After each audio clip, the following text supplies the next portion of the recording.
Hello, hello, Gemini Collective. Ako po si James from James Tarot PH. Ito po ang inyong yearly reading for 2026. Nako, ano po naghihintay para sa inyo sa taong iyan? Let's see. Inhale and exhale, Spirit Guide, Holy Spirit. Ibigay natin kay Gemini ang mga mensaheng dapat nilang malaman today. On your overall energy, wow, the Wheel of Fortune, beautiful. In the area of what you need to focus, meron po kayong the Hierophant. In the area of what you need, meron po kayong the Five of Wands. Yes. In the area of what's affecting your current energy, the Queen of Cups. Lovely. In the area of your near future, meron po kayong the Nine of Wands. Beautiful. In the area of your challenge for the year, meron po kayong the Death card. In the area of your fortune, wow, the Queen of Wands. Huwag mong katakutan to ha, may explanation to. We will talk about this later, okay? In the area of your divine messages, you have the Ten of Swords. Lovely. At ang outcome nyo po for the year, eto po yun. Mamaya sabay-sabay natin siyang bubuksan at the end. But first, mga Gemini, thank you po muna sa mga donations po ninyo, saka po sa mga hindi nag-i-skip ng ads. Ako, laking bagay po yan para sa akin every time na meron po tayong libreng reading dito sa channel natin for Gemini. Thank you rin po sa mga nagla-like, saka po sa mga nagko-comment, malaking bagay din po yan. So, at the background of your energy, the Three of Pentacles. So, this year, Gemini, malaki ang maitutulong ng cooperation and collaboration para sa'yo. Panahon na to para mag-shine ka. Panahon na to para lumago ka, umabante ka, ipakita mo yung galing mo, no? Nakita ko rito, some of you will get leadership roles. Some of you will get parang big responsibilities pagdating sa trabaho. Meron mga sa inyo, may sisimulang negosyo na ikaw yung punong abala, no? So, marami kang sisimulan, i-spearhead ng mga project, no? At nakita ko rito na kapag meron kang teamwork, everything will work out in your favor. Makisama ka lang, makitungo ka lang ng tama, everything will be fine. Kung ano man yung mga bubuin mo ngayong taong ito, sabi na yung spirit guides, kailangan mo dito ng mga makakasama because they will be your guiding light and they will help you para pagaanin lahat ng dadalhin mo this 2026. Okay? Napakaganda nito. I-clarify natin siya. Bigyan kita ng card of the year. Meditation. Meditation connects you to your inner self. So sabi dito, kung medyo magulo o di kaya ay parang overwhelmed ka sa pagod, sa mga dapat gagawin, sa mga dapat pupuntahan, sisimulan, kailangan ikaw daw ay mag-meditate. Alam mo yun, sa kwarto lang, kahit maupo ka, pumikit ka, damihin mo lang yung sarili mo so that you will know your inner works, you will know your inner thoughts, no? Para ikaw ay kumalma at makawala ka dun sa gulo or ingay ng paligid. Kailangan mo daw to i-master every time so that ikaw ay magkaroon ng, alam mo yun, clean slate every time so that maging maayos, hindi ka confused, and also hindi komplikado yung mga bagay-bagay because your brain is relaxed. Okay? So, at the center, napakaswerte mo nga naman talaga this year, Gemini, you have the Wheel of Fortune. So, sabi ng iyong spirit guides, this year will be a life-changing year. Okay? Talagang magbabago ang kapalaran ni Gemini this year. Kung nitong 2025, medyo nahirapan ka sa isang aspeto ng buhay mo, asahan mo magbabago na yan. Okay? Kung ikaw ay gumapang, kumayod masyado this 2025, yes, this year, kailangan pa rin natin magtrabaho. Pero, dito mas magaan na. Kumbaga, things will run smoothly. Kung meron ka mga balak simulan, it will be opened quite big para sa'yo. Parang ganyan. So, narinig ko dito, nakapabor sa'yo ang tadhana. Nakapabor sa'yo si destiny. Kaya ang kailangan natin ngayon, Gemini, kumilos. Okay? Kailangan natin maging active, maging sigurista, maging palaban, take the opportunities, at huwag mo sayangin yung mga pinapresent sa'yo ni universe. Okay? So, clarify natin to. The Wheel of Fortune, is being clarified by. Siya nga pala Gemini, since ito po ay yearly reading, so i-manifest mo na sa baba, ilapag mo na yan sa baba kung ano yung mga wish mo na balak mong matupad. Halimbawa, I manifest this year, makabili na ako ng bahay, mga ganyan. So, para mabalikan mo yan kapag nag-come true na, because that will be your manifestation. Okay? Wheel of Fortune, The Hanged Man. Yes, this is a year of clarity para sa'yo, no? Parang ito yung klarong taon na kung marirealize mo kung ano yung mga bagay na na-delay or nahimpil nitong 2025, and then this year, makakaisip ka na ng mga malinaw na paraan para wala nang delay at wala nang paghimpil yung mga bagay na gusto mong maganap for yourself. At maraming tao ang makakatulong sa'yo. No? You will meet the right people that will help you para magtuloy-tuloy yung mga bagay na gusto mong maganap para sa sarili mo. At doon magdire-diretsong umikot ang kapalaran in your favor. So, ngayon pa lang Gemini, kailangan talaga maliwanagan ka na kung ano yung mga bagay na gusto mong konkretong gawin on 2026. Yung handa mong paghirapan, handa mong kunin, handa mong pag-effortan. Kasi kapag clear sa'yo, magiging madali sa'yo ang pagtuloy. Walang hadlang. May obstacles man, yes, normal sa buhay yan. Pero at least alam mo kung paano mo siya lalabanan. Alam mo kung paano siya itutuloy. Okay? Parang ganon. So, fight for the truth. Get the truth out of your life para malaman mo kung paano aatakihin ito. At doon mag-uugat talaga ang totoo at dire-diretsong swerte mo. Okay? In the area of what you need to focus, meron po kayong the Hierophant. Si Hierophant, sinasabi na yung spirit guides Gemini na you need to focus on, parang, I don't know why, sabi ng yung spirit guides, commitment. Kailangan mag-commit ka daw sa mga bagay na handa mong paglaanan ng mga bagay-bagay. Hindi daw pwede na, eto gusto ko eh, ayan ang gusto ko eh. No, sometimes you need to follow the rules. You need to follow the system.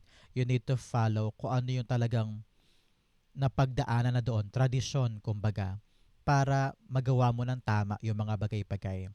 Sabi na yung spirit guides, ito yung mga pagkakataon to make a move, to cooperate with other people, and have some approval. I don't know why, narinig ko dito Gemini this year, there will be an approval para sa'yo.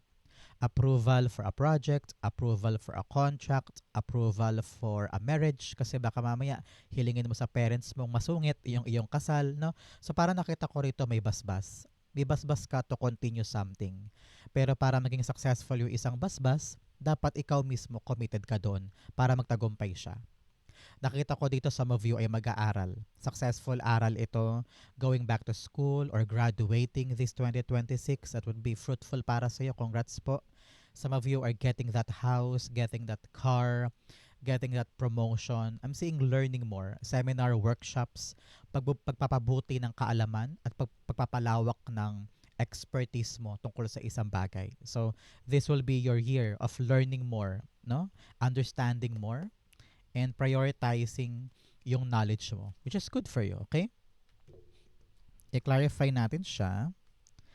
The Hierophant, pa-clarify po, Holy Spirit, Spirit Guides. So mga Gemini, taga saan po kayo? Kamusta kayo today? Saan po kayo nanonood ng ating reading? Sa bahay ba? Saang bansa po kayo? Comment down below po. Hierophant is being clarified by the Page of Wands. Yes, wow. Huwag ka daw matakot, huwag ka daw magkaroon ng inhibitions. Ito yung taon kung kailan dapat ka daw yumakap ng mga bagay na alam mo magiging exciting for you at magkakaroon ka ng magandang adventure this year. Huwag ka rin daw mahiyang o matakot na pumaloob sa guidance or tulong ng ibang tao. Nakita ko rito meron kang mentorship eh. Parang kung papasok ka man sa isang bagong trabaho o isang bagong industriya, merong tao doon na tutulong sa'yo. Tutulong sa'yo para maintindihan mo ang lahat, makapag-adjust ka, o di kaya mapataas mo yung kaalaman mo tungkol sa isang bagay. So, eto talaga yung taon na parang sponge ka. Kukuha ka ng kukuha ng impormasyon para makatulong sa'yo at maging successful itong papasukin mo. Parang ganyan. So, congrats po. In the area of what you need, meron kang the Five of Wands. O, what you need, umiwas ka daw sa mga away-away, Gemini, ha? Umiwas ka sa mga confrontation, batuhan ng putik, batuhan ng patutsadahan, no? Nasabi dito, hindi worth it yan.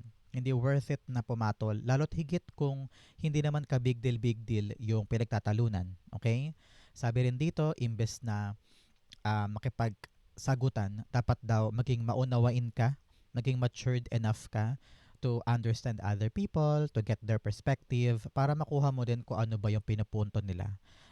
Ngayon, you need to be more empathic, more sympathetic, at saka mas maging ano ka na lang, parang deadmatology ka na lang ngayon. Parang, yaan mo na, wag mo nating masyadong isipin, so that your life will be more peaceful, at saka camaraderie, samahan, ang kailangan ngayon. Okay? Huwag mo daw laging isipin yung mga kompetisyon, yung mga, ay bakit mas magaling siya? Ay bakit mas nakuha niya? Comparison is not healthy for you. Okay? It will spoil your happiness. Kaya make sure na focus lang tayo sa ating sariling success, sariling buhay, para magkaroon tayo talaga ng smooth sailing na life this 2026. Okay? Clarify natin to.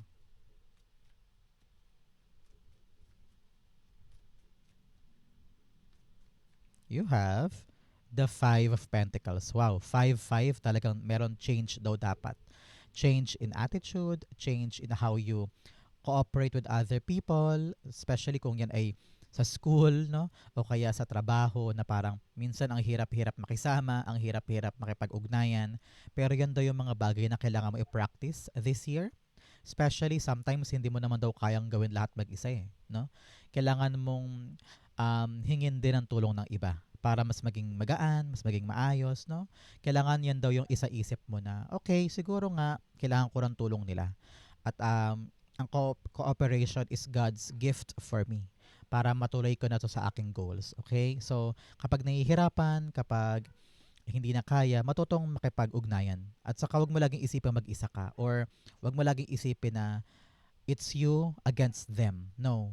Sometimes kailangan mo isipin in a broader way yung mga issue para makapag-come up ka on the best solution. Okay? In the area of what's affecting your current energy, meron po kayong the Queen of Cups. Sabi na yung spirit guides ngayong taon na ito, meron kang, I don't know why, narinig ko to ha, meron kang heart's desire mo. Talagang malapit na malapit sa puso mo na gusto mo ang makukuha mo. Yun ang nakita ko for you. Napakasimple nito. I have no other messages from Queen of Cups. Sabi niya, meron kang minimithi sa puso mo na magaganap this year at walang pagsidlan ng tuwa ang sarili mo. Parang wala kang, nakita ko yun parang umiiyak ka kasi nakuha mo siya. Umiiyak ka kasi nandyan na nangyari na pala. So, this is something overwhelming because it's so beautiful for you. So, napakaganda nito. Lahat ng hinintay mo at pinagtiyagaan mo, nawala na yon at nagdire-diretso na yung iyong kapalaran. Magandang kapalaran this 2026, no? Sabi dito, um, just make sure that you're following your heart and whatever you're trying to achieve ay talagang gusto mo at pangarap mo. Kasi kung mahal mo yan, alam ko makakahanap ka ng paraan para magdire-diretso yung magandang bagay. So, congrats sa'yo, Gemini.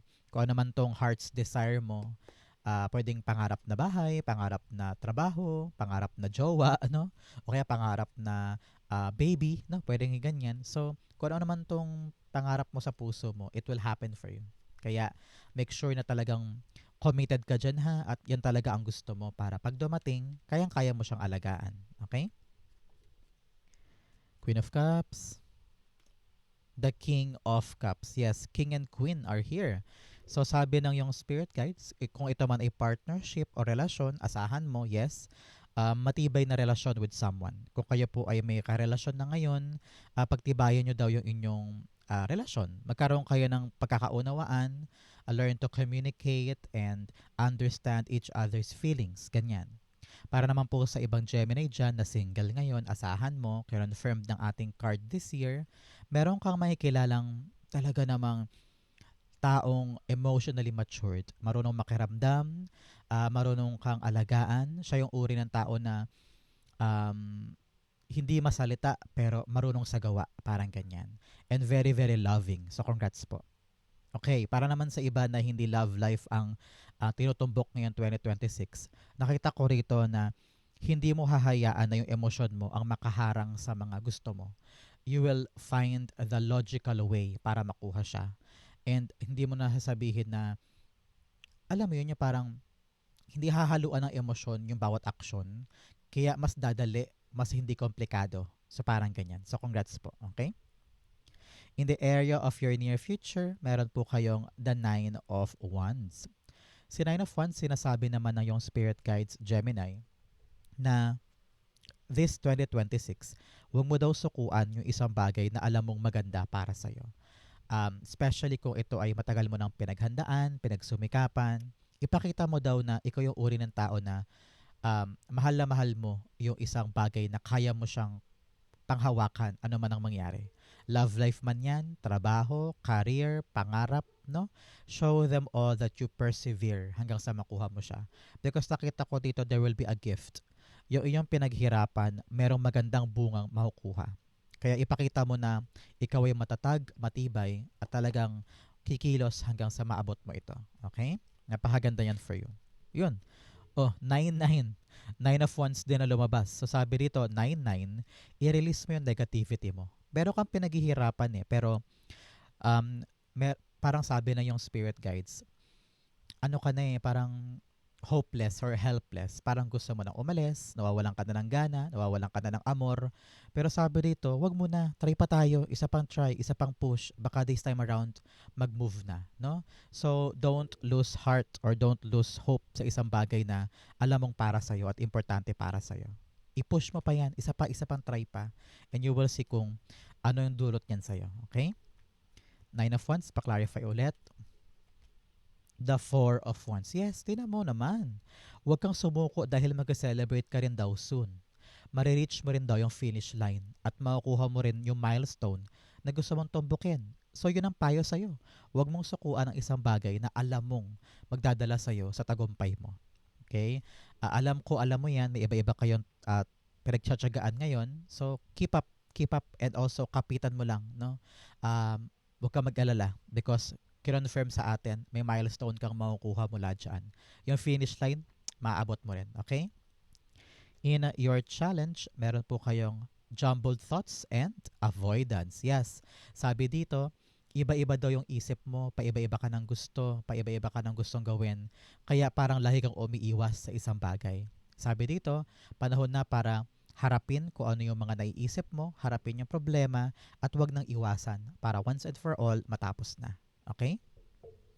Mag-a-apply to sa lahat ng aspeto ng buhay mo. Sa love life, sa trabaho, sa career, sa pamilya, sa pangarap, no? Kung ano man yung mga gumugulo sa isip mo, harapin mo siya para once and for all talaga, makalet go na yan sa'yo. Hindi na mabigat, kumbaga. Okay? In your challenge, meron po kayong death card. Huwag mo tong katakutan ha, hindi to masama. Sabi ng yung spirit guides, meron daw mga bagay this 2026 na dapat mo nang i-end. And you need to realize, okay, tapos na yan. Okay, hindi na ako aasa dyan. Okay, ending na talaga niyan, move on na ako. Yan. Kasi nakita ko dito parang ayaw mo pang bumitaw sa isang bagay o sa isang tao o sa isang pangarap kahit alam mong wala na. Kahit alam mong hindi na siya kayang isave pa. No? So you need to figure that out this 2026. Ano ba yung mga bagay na parang hinihila ko na lang palagi araw-araw na hindi na pala para sa akin at humaharang lang sa growth ko. Okay? You need to transform. Pero dahil nasa challenge siya, hindi ka daw makapag-transform kasi kumakapit ka pa sa isang bagay na wala na. Okay? So kailangan mo daw i-figure that out this 2026. Okay? Oh, tumilapon. Yes, wow. Judgment card and yes, the Six of Swords. Okay, pag-usapan natin to sa challenge mo. Kumakapit ka pa rin sa isang bagay na dapat ending na. Kaya daw hindi ka makalarga with the Six of Swords. At kailangan mo daw ipagpasa Diyos na lamang. Sabi mo, God, ko talagang hindi para sa akin to. Sige po, tatanggapin ko po. Mag-move on ako. Dalhin mo ako sa tamang direksyon. Ganon daw dapat ang mindset mo this 2026. Kailangan mo makita yung truth. Makita mo dapat yung realidad ng mga nangyayari. Magising ka sa mga bagay na dapat nang tapusin para makalarga ka na. Okay? Napaka-importante at napaka-detailed ng iyong challenge for the year. Okay? Ang iyong fortune, valiant courage. Take action with passion. Tapangan mo daw ang sarili mo para patuloy na umikot ang iyong buhay. Alam mo, ang secret lang with the wheel of fortune para to ay patuloy na umikot para sa'yo. Kilos. Hindi pwedeng nasa isip lang, hindi pwedeng nasa pangarap lang. Kailangan kumikilos tayo para patuloy na magbago ang kapalaran natin. You also have release control, surrendering to the journey. Yes, ito yun. Minsan, pinipigilan mong matapos ang isang bagay, pinapaprolong mo kasi takot ka mag-fail, takot ka mag-isa, takot kang iwan, takot ka na may magbago. Pero kung mag-surrender ka sa journey mo, mag-surrender ka lang kay God, sabi mo, God, kayo na po bahala. Doon mo makikita talaga yung para sa'yo. Okay? Napaka-importante niyan. In your fortune, meron po kayong the Queen of Wands. Si Queen of Wands, sinasabi na yung spirit guides, eto yung taon kung kailan dapat maging open ka sa lahat ng bagay. Maging adventurous ka, maging go-getter ka, pumunta ka sa mga events, meet new people, maaring yung mga new people na yan maging bagong connections mo, bagong backer, or bagong career connections or career friends na maaaring makatulong sa iyo moving forward, o kaya mga bagong kakilala na maaaring maging love potential, no? So explore the world. Huwag kang mahiya. Huwag mong ikulong ang sarili mo sa isang kahon. You are beautiful. You are charismatic. You have everything that you need para hindi mo isipin na mahina ka or wala kang self-esteem. No, be confident because kapag positive thinker ka lang, you can achieve anything. Anything, maniwala ka. Confidence and then positive thinking, pag samahin mo yon, nako, malaking malaki ang tagumpay mo. Kayang-kaya mong harapin kahit ano. Kaya ngayon 2026 ha, nakita ko dito talaga namang marami kang gagawin, marami kang pupuntahan, marami kang makikilala, at kailangan talaga taas noo tayo because your confidence will make a difference. Okay? Clarify natin siya.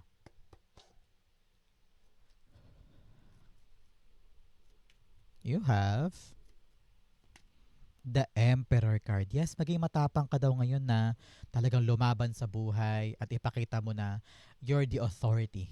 Na parang hawak na hawak mo ang buhay mo. You are controlling your life. You're doing everything that you want. Everything that makes you happy. No, mga worthwhile journey. Makapag-aral ulit, makabili ng bagong bag, makapag-apply sa gantong kumpanya, whatever makes you feel good and gaining that power na parang ang lakas-lakas ko, napaka-empowered ko, nagagawa ko yung gusto ko, that will build your confidence. Okay? So, napakaganda nito for you. Kapag meron kang gantong combo, kayang-kaya mo lahat talaga. Wow. Congrats po. So, Gemini, i-claim mo to, i-like mo to, it will be yours. Okay?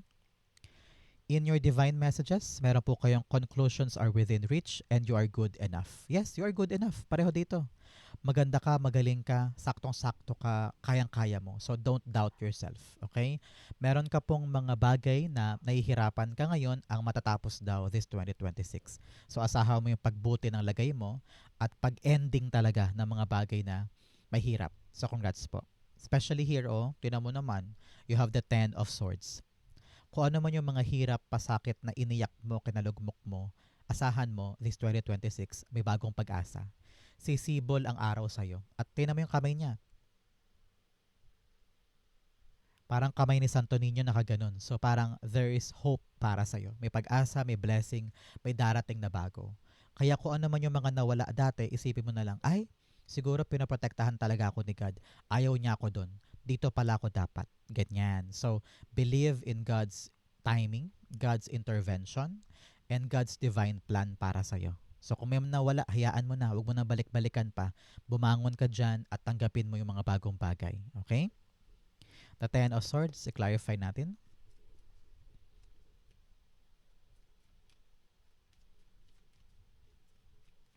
You have the Knight of Swords. Yes, sumugod daw tayo, tumayo tayo.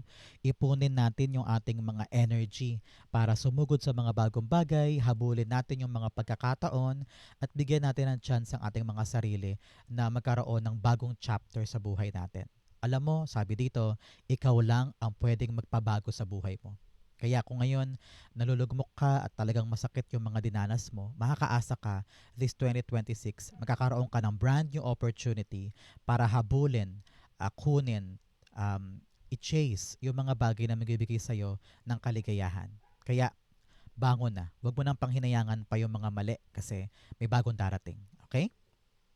Ang outcome mo ito, but first bigyan muna kita ng fortune cards. Unang-una, mice, discord among friends and family. Sabi ko nga sa inyo, iwasan ang mga away-away, matutong maging mapag-unawa. Okay?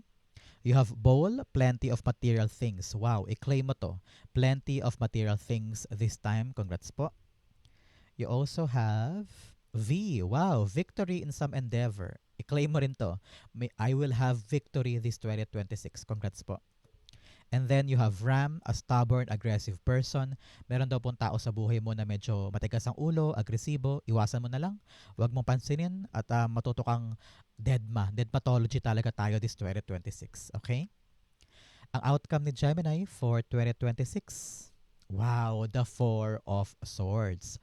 Sabi ng yung spirit guides, etong taon to, parang ito yung taong kalmado ka. Parang, yes, there will be a time na busy, pero kailangan mo daw ipamayani yung pahinga, tulog, relax, bakasyon. Find some time to meditate, recharge, no? Kasi kinakailangan mo to sa araw-araw mong gagawin. Sabi ko nga sa inyo, magiging busy ka ngayong taon, di ba? So, pahalagahan mo daw ang mga tulog, pahalagahan mo ang sarili mo. Self-improvement, self-recharge, self-love, para kayanin mo kada araw na lumaban sa buhay. Okay? Para po sa iba sa inyo, ibang Gemini dyan, nakita ko na meron kang prayer answered.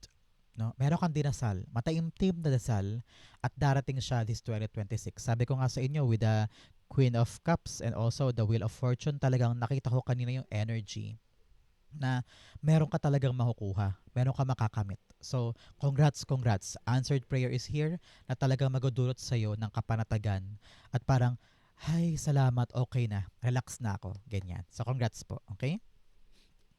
The Four of Swords being clarified by the Five of Swords. Wow, meron kang 555, talaga namang hindi yan sardinas, kundi number of change. Kailangan daw talaga baguhin natin yung ating mindset. Imbes na ipahinga mo ang utak mo, lagi mo daw iniisip yung mga nega. Lagi mo iniisip na, hala baka mag-fail, hala baka malugi, hala baka mawala. Puro negang iniisip mo. Imbes na mag-rejoice ka sa mga ginagawa mo, mas na-overthink mo yung negativity. So stop overthinking, stop doubting yourself, relax. And everything will be fine. Tingnan mo yung kamay mo, naka-cross, di ba? Parang nagdarasal. So, samahan mo ng dasal at lahat ay magiging panatag para sa'yo. You are taken care of at ikaw ay protektado, ligtas. Ang iyong mga dasal ay nadidinig. Okay? So, congrats po. Huminga ka, mag-relax ka because it is gonna be a time for you to really have a lot of rest, recharge, happiness, bonding time para hindi mo maisip yung mga kanigahan sa isip mo. Rejoice because happiness is yours. Deserve mo yan. Yan ang kailangan mong pamayanihin this 2026. Okay? Napaka-important yan para sa Gemini. Congrats po. So, Spirit Guide, Holy Spirit, thank you po for giving Gemini the messages na dapat nilang malaman today. Saan po kayo nakaresonate, Gemini? And good luck po for next year. Comment po kayo sa baba, babasahin ko po yan. Thank you for watching hanggang dulo. I love you, Gemini. This has been James for James Tarot PH. God bless everybody.